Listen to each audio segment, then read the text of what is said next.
lengkap, ya kami sedang mempertimbangkan juga, ya bagaimana kalau proses lidik itu kita buka saja, kan itu, supaya masyarakat, teman-teman wartawan juga mengetahui apa sih dari hasil lidik itu yang sudah diperoleh oleh KPK. Ya, dari keterangan para saksi yang sudah dipanggil, apa yang mereka terangkan, kan begitu. Ya, supaya apa?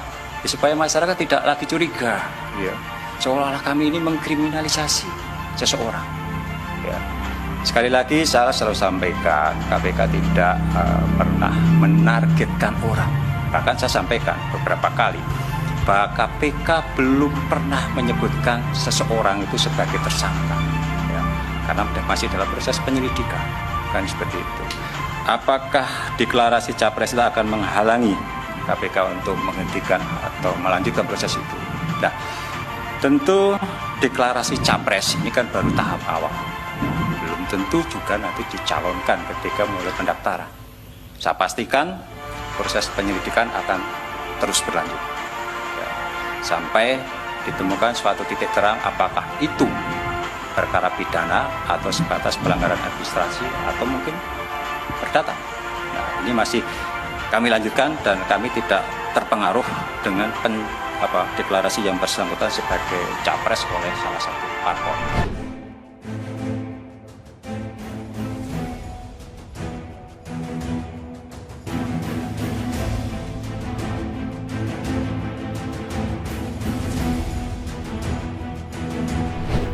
Halo sahabat Indonesia, kita bertemu kembali dalam Opini Rudi. Sahabat Indonesia, Anda dan saya sudah mendengarkan dengan seksama video dari Wakil Ketua KPK Alexander Marwata tadi. Ini jujur saja angin segar dalam pemberantasan korupsi di Indonesia.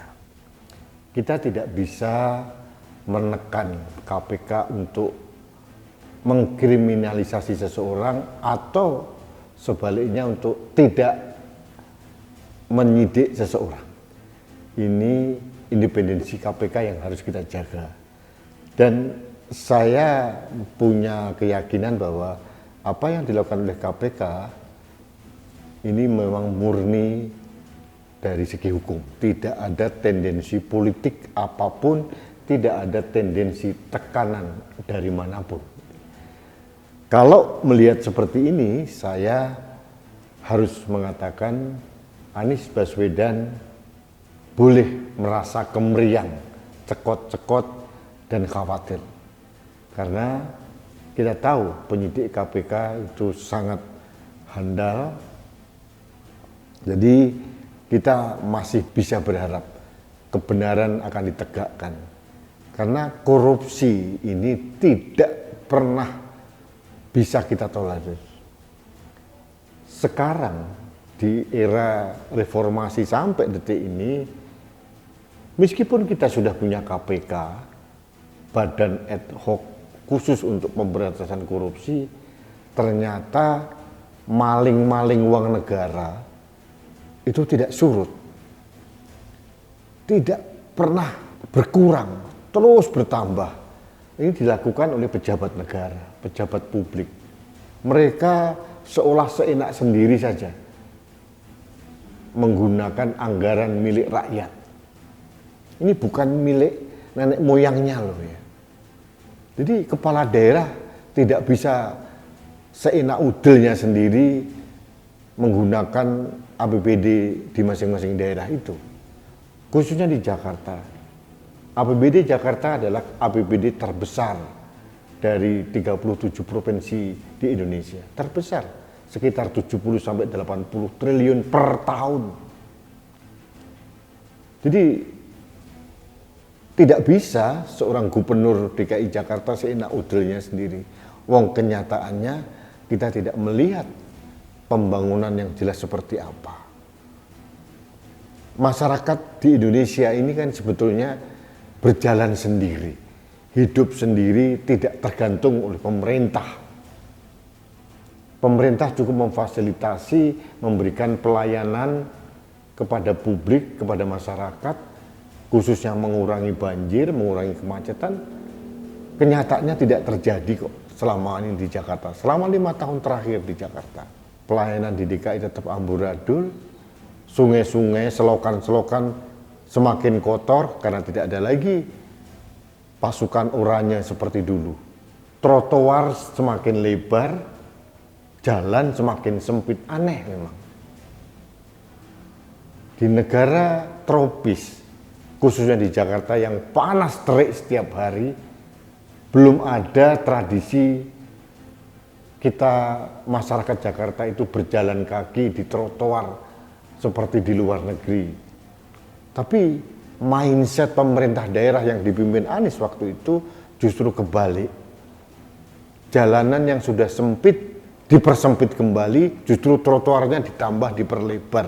Padahal di trotoar itu tidak ada yang jalan. Akhirnya yang terjadi kemacetan mengular di mana-mana, tidak ada jalan keluar. Termasuk banjir. Sudah ada rintisan dari pendahulunya, mulai Pak Jokowi, mulai Basuki Cahayapurnama, termasuk Jarod Saiful Hidayat. Sudah ada rintisan dari pusat, Sungai Ciliwung diperlebar, membuat sodetan ke Kali Ciliwung aja tidak pernah dilakukan. Program normalisasi sungai tidak mau diterapkan. Mereka malah membuat program naturalisasi. Hasilnya apa? Untuk mengurangi banjir, membangun hampir 400.000 sumur resapan dengan merusak jalan-jalan di Jakarta. Hasilnya minim. Tidak ada hasilnya. Karena lubangnya terlalu kecil sehingga tidak efektif. Beberapa pakar tata air sudah mengatakan bahwa efektivitas fungsi dari sumur resapan di Jakarta itu sangat-sangat kecil. Artinya memang kepala daerah itu memang seenak udelnya sendiri membuat program. Termasuk Formula E. Untuk membayar biaya kompensasi saja, Jakarta harus membayar 560 miliar. Belum lagi biaya-biaya yang lain. Pertanyaannya ini sampai atau tidak? Katanya Formula E itu dibuat oleh Jakpro. Tapi kok komitmennya uang keluar dari APBD? Lucu memang. Kelucuan, keanehan ini membuat KPK bertanya-tanya dan menyelidiki dan kemudian melakukan peningkatan status menjadi penyidikan. Saya pribadi tidak ingin seseorang, siapapun dia, termasuk Anies Baswedan, harus masuk penjara. Tidak ingin saya. Tapi siapapun dia, kepala daerah manapun harus bertanggung jawab dengan apapun yang pernah dilakukan. Jangan seenak sendiri memainkan uang rakyat. Ini juga pembelajaran juga buat DPRD DKI Jakarta. Begitu mudah meloloskan dana Formula E yang menurut saya tidak terlalu bermanfaat secara signifikan buat rakyat Jakarta. Bayangkan, uang kompensasinya 560 miliar, belum ditambah biaya pembangunan sirkuit dan lain-lain. Berapa triliun yang dihabiskan? Kalau itu digunakan untuk menyejahterakan rakyat, apa hasilnya? Besar sekali. Rumah DP 0 rupiah hasilnya mana? Hampir tidak ada realisasinya. Janji-janji manis yang disampaikan pada masa kampanye itu berlalu bersama angin. Dan sekarang Anies Baswedan sudah lengser dari DKI Jakarta. Jangan dibiarkan melenggang begitu saja. Harus ada efek jera. Jadi KPK, saya mengapresiasi langkah yang dilakukan oleh KPK bahwa tidak terpengaruh dengan pencapresan Anies Baswedan. Ini bagus sekali. Karena memang benar menurut aturan pencapresan Anies itu masih hanya oleh Partai Nasdem, belum resmi koalisi, belum resmi masuk didaftarkan di KPU.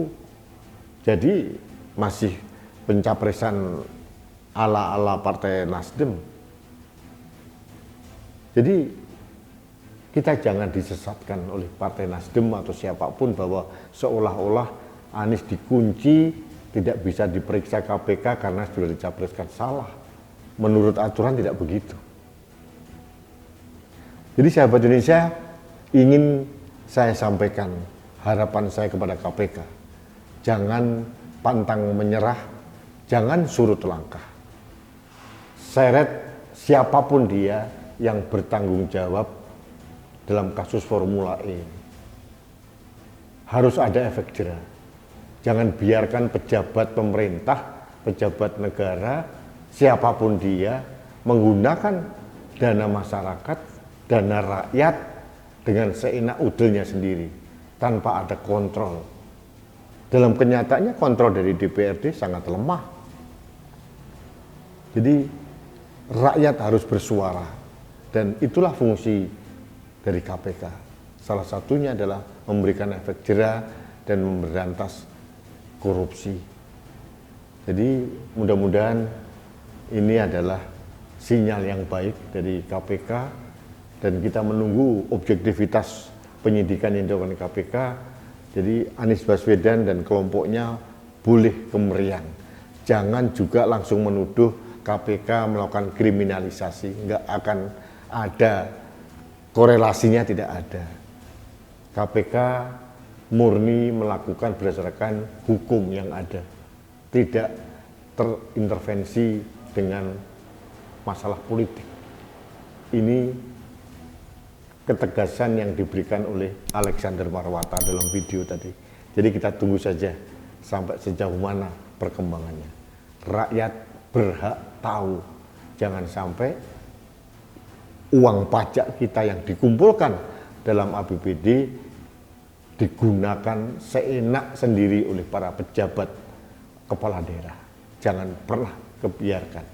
Kita harus speak up, kita harus berani bersuara untuk menjaga Jakarta, untuk menjaga Indonesia. Baik, sahabat Indonesia, terima kasih Anda telah mengikuti Opini Rudi. Kita bertemu kembali dalam Opini Rudi selanjutnya.